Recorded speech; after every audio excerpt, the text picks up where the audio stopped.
Video viral, anak-anak pedagang asongan ngumpet dari Satpol PP, netizen sedih dan miris. Sebuah rekaman video sekumpulan anak terlihat menghindari pantauan mobil Satpol PP viral di media sosial.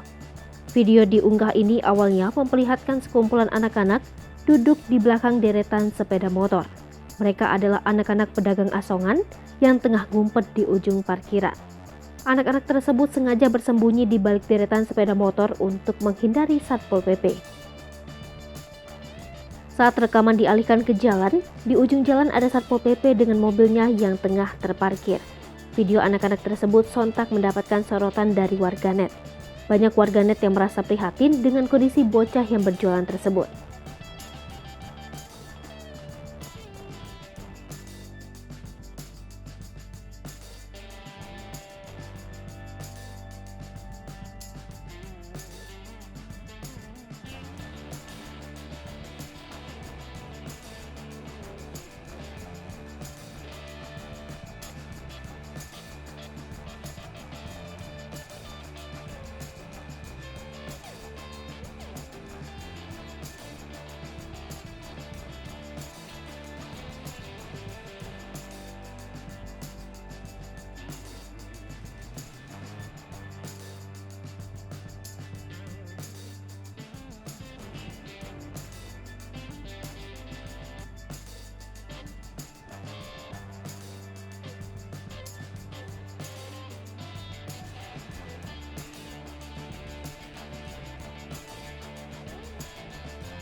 Hai pemirsa Sri Popo TV, jangan lupa komen, like, dan subscribe, serta tonton terus berita-berita terupdate lainnya ya.